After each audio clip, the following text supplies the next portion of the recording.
برادری کی بنیاد پر لڑنا، باہم فخر کرنا برے نتائج کا ذریعہ ہے۔ گناہوں کی بنیاد بھی تکبر ہے۔ اس لیے ہر مومن کو چاہیے کہ اپنے نوکر، خادم، ملازم یا کسی بھی مسکین پر کبھی بھی فخر و غرور کا اظہار نہ کرے، کیونکہ یہی اللہ کی سب سے پہلی نافرمانی وجود میں آئی تھی۔ تکبر کا یہ ذکر ضمناً آ گیا۔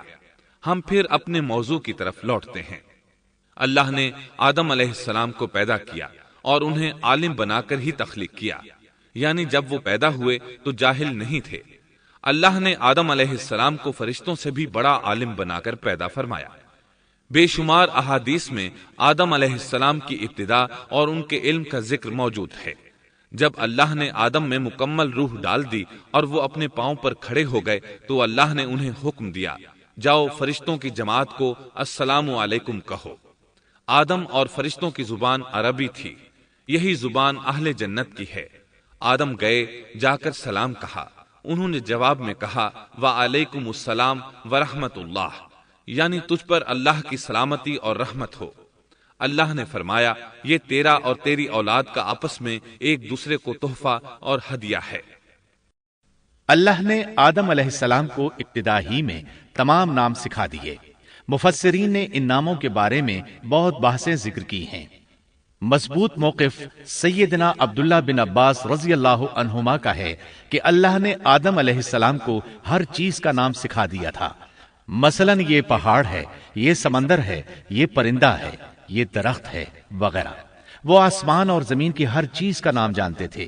یہ علم کیسا تھا، انسان نے کس طرح ہر چیز کا نام پہچان لیا۔ یقیناً اللہ انسان میں یہ طاقت پیدا کر سکتا ہے کہ وہ ہر علم کا احاطہ کر سکے۔ اللہ نے آدم علیہ السلام کو ہر چیز کا نام اور اس کی صنعت اور کام بھی معلوم کرا دیا۔ آگ، لوہے، لکڑی، غرض ہر چیز کا نام اور استعمال ذہن میں ڈال دیا۔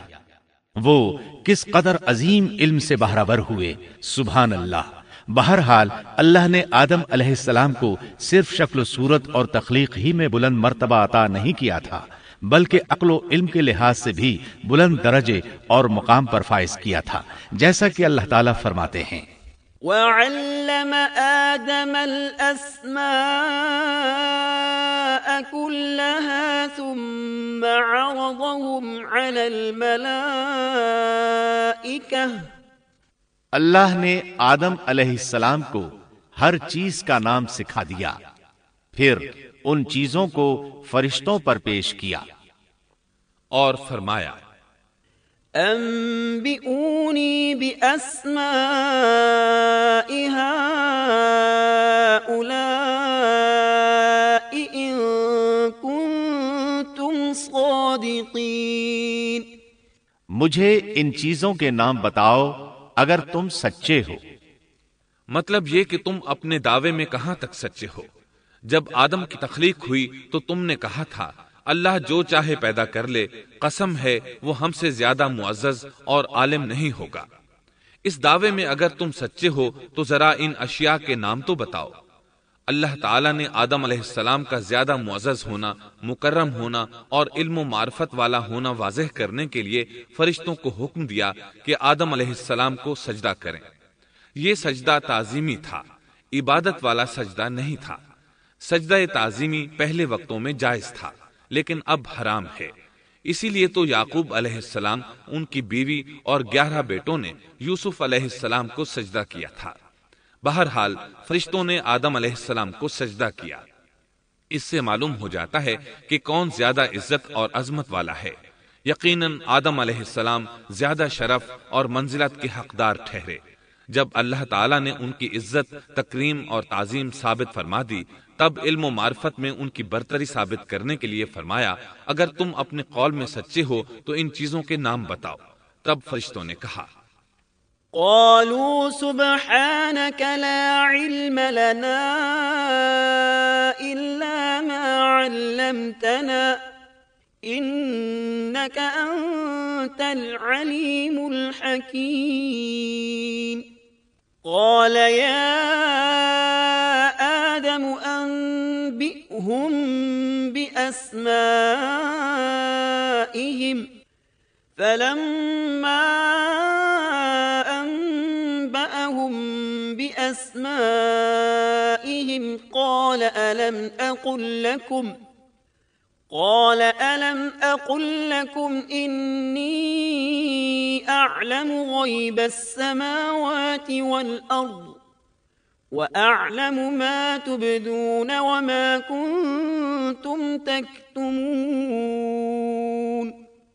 فرشتے کہنے لگے اے اللہ تو پاک ہے، ہمیں تو صرف اتنا ہی علم ہے جتنا تو نے ہمیں سکھا رکھا ہے، مکمل حکمت و علم والا تو ہی ہے۔ اللہ تعالیٰ نے آدم علیہ السلام سے فرمایا اے آدم تم ان فرشتوں کو ان چیزوں کے نام بتاؤ۔ آدم ہر چیز کا نام بتانے لگے، کسی جگہ بھی انہوں نے غلطی نہیں کی۔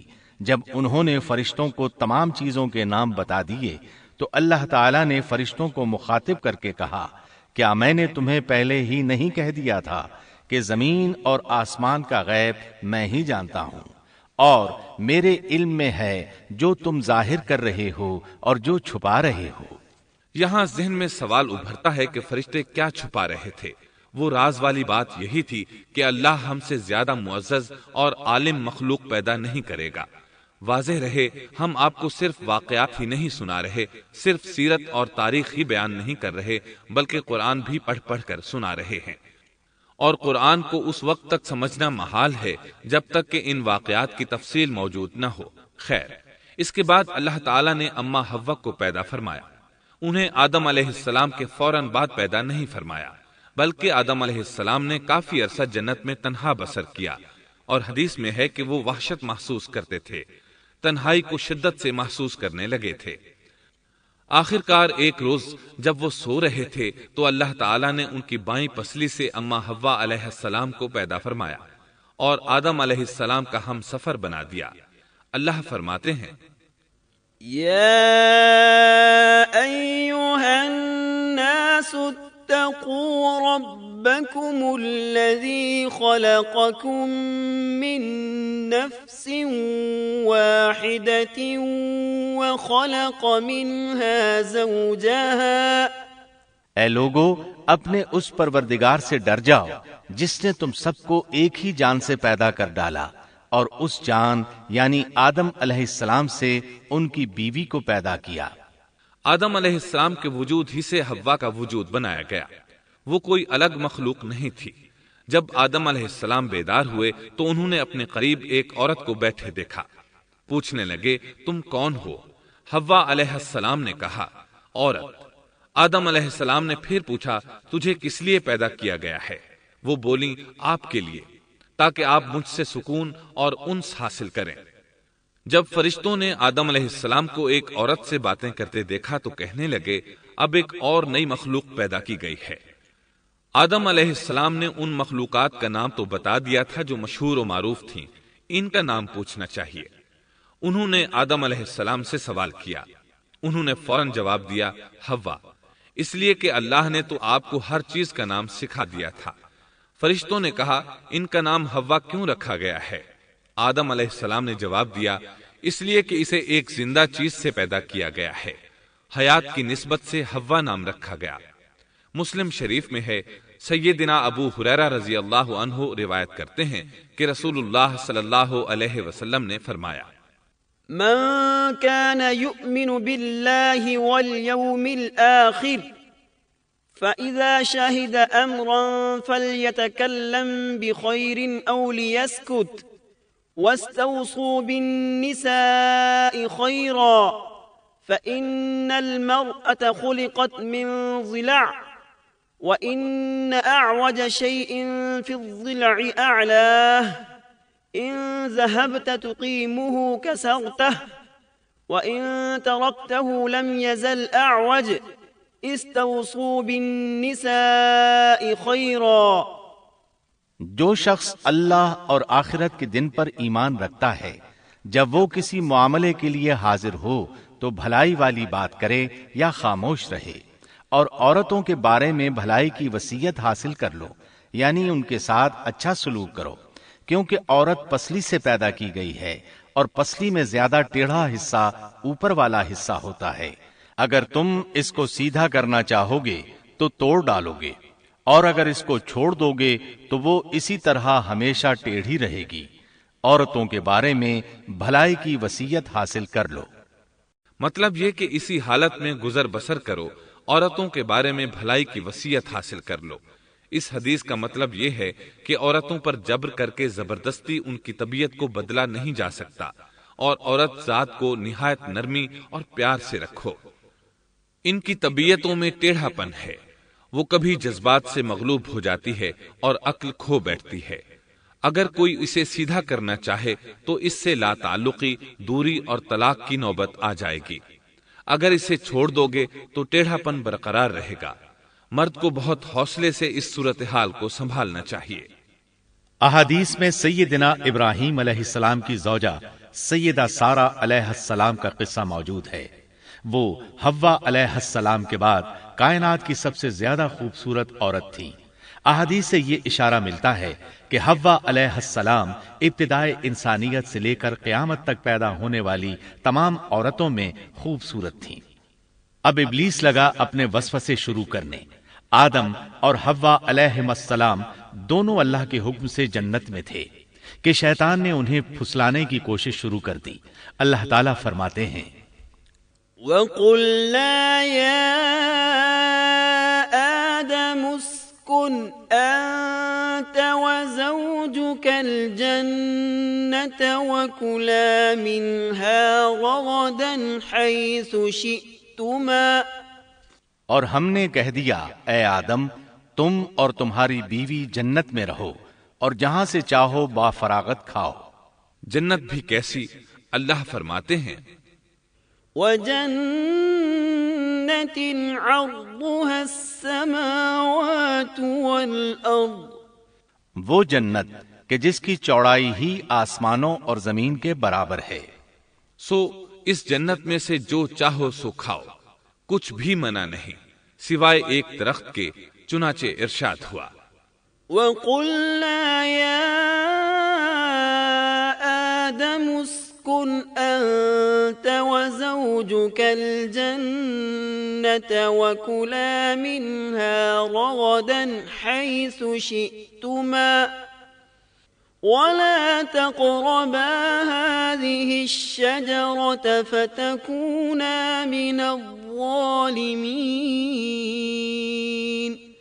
اور ہم نے کہا، اے آدم، تم اور تمہاری بیوی جنت میں رہو، پھر جس جگہ سے چاہو با فراغت کھاؤ، اور اس درخت کے پاس مت جاؤ ورنہ ظالموں میں سے ہو جاؤ گے۔ ایک اور جگہ فرمایا، وَإِذْ قُلْنَا لِلْمَلَائِكَةِ اسْجُدُوا لِآدَمَ فَسَجَدُوا إِلَّا إِبْلِيسَ أَبَى فَقُلْنَا يَا آدَمُ إِنَّ هَذَا عَدُوٌّ لَكَ وَلِزَوْجِكَ فَلَا يُخْرِجَنَّكُمَا مِنَ الْجَنَّةِ فَتَشْقَى إِنَّ لَكَ أَلَّا تَجُوعَ فِيهَا وَلَا تَعْرَى وَأَنَّكَ لَا تَظْمَأُ فِيهَا وَلَا تَضْحَى۔ اور جب ہم نے فرشتوں سے کہا کہ آدم کو سجدہ کرو تو ابلیس کے سوا سب نے سجدہ کیا۔ ابلیس نے انکار کیا تو ہم نے کہا، اے آدم، یہ تیرا اور تیری بیوی کا دشمن ہے، خیال رکھنا ایسا نہ ہو کہ وہ تم دونوں کو جنت سے نکلوا دے اور تو مصیبت میں پڑ جائے۔ یہاں تو تجھے آرام ہے، نہ تو بھوکا ہے اور نہ ننگا، اور نہ تو یہاں پیاسا ہوتا ہے، نہ دھوپ سے تکلیف اٹھاتا ہے۔ گویا اللہ نے سیدنا آدم علیہ السلام کو وسوسے سے پہلے ہی خبر